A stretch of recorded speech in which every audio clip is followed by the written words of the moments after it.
We're going to hear from JP Morgan, Wells Fargo, Citibank, and PNC all set to report quarterly results. It happens on Friday. It's the first report from the big banks since the collapse of SVB and Signature Bank. For a preview of what to expect, I want to bring in Jason Goldberg, Managing Director and Senior Equity Analyst at Barclays. Good morning to you. We've been talking about, frankly, the smaller banks, some of the regional banks, and what we're going to be hearing from them in terms of deposits. But, of course, we hear from the bigger banks first. What are you imagining? Yeah, no, clearly deposits in focus, I think, across the industry. For the biggest banks, we think in the early days of the kind of SIVB fallout, they were probably beneficiaries of some of the deposit movement. So that's something that could kind of help them in the near term. But, certainly looking out, we think the cost of deposits could come up higher than expected, if not this quarter. Certainly something to watch as the year progresses. In terms of how you think some of these banks stack up, what do you want to own right now and what don't you want to touch? Yeah, no, I think certainly a bias for some of these bigger banks that are well positioned. You mentioned JP Morgan and Wells Fargo coming out on Friday. We do think that they'll be beneficiaries of this flight to quality. At the same time, positive operating leverage. So revenue growth greater than expense growth kind of returned in the latter part of last year. And we think that can carry throughout this year. And while, you're certainly seeing banks continue to build loan loss reserves, we do think loan losses will remain benign for the bigger banks in the near term. What about the cities of the world? What about the Wells Fargos of the world? Yeah, no, I mean, Citi is kind of undergoing a, kind of multi-year restructuring. We think you'll see continued progress this quarter with a few more kind of country exits coming to completion, which should kind of help bolster them. But they're still kind of in that reconfiguration mode.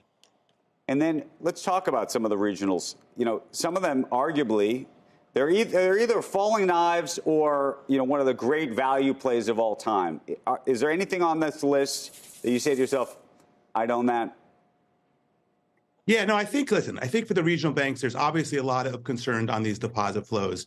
From our perspective, I think for the vast majority of banks from a liquidity solvency perspective, they're in fine shape. Still, net interest income, as we look at the remainder of the year, will be, pressured. Certain regional banks, if you think about, PNC or Fifth Third, we think are positioned to kind of weather, this kind of uncertainty. Okay, but you can buy First Republic right now for $13, $14. Is that great price? Is that terrible price? Yeah, no, I think that's kind of one of the few banks that, I think the jury's still out. Clearly they experienced significant deposit outflows after SIVB. And, that's a model that really is predicated on, needing kind of low cost funding, and their funding costs went up dramatically in the latter part of the first quarter. And that will probably weigh into the back half of the year. So there's still, I think, a lot of work to be done there as they try to kind of rebuild profitability. How do you view, how the larger banks actually benefit from this flight to safety, Jason? Because if they get the deposits in, they're going to have to do something to keep those deposits if that's, in fact, what they want to do, because we are seeing increased competition, particularly among the regionals that may have lost deposits in terms of higher CD rates. I mean, First Republic, just, a comparison, 7-month CD is 4.95% at latest look. Marcus over at Goldman Sachs is 5.05% for a 10-month CD, whereas at, just a savings account at a Citi or JP Morgan is a fraction of a percent at this point. Yeah, no doubt. I think, if you look at kind of deposit betas, the change in the kind of cost of deposits relative to Fed funds, they increased steadily throughout the course of last year, 10% in the second quarter, 20% in the third quarter, 30% in the fourth quarter on a cumulative basis. And, as we kind of think about this year, we're kind of, I think, originally thinking that number would kind of be in the 30 to 40% range. And I think now expectations are probably closer to 50%. So no doubt deposit costs we think will be higher than expected this year, kind of post the SIVB collapse.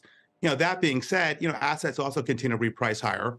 So that provides, some offset. Yeah, but margins we do think will be under pressure. The regional banks tend to be more exposed to that than the larger banks, just given net interest income is, say, 2/3 of their revenues. And, it's less than half at some of these money center banks, given they have other revenue sources, which we do think can hold up better in the current backdrop. Jason, we got to leave it there. We appreciate it.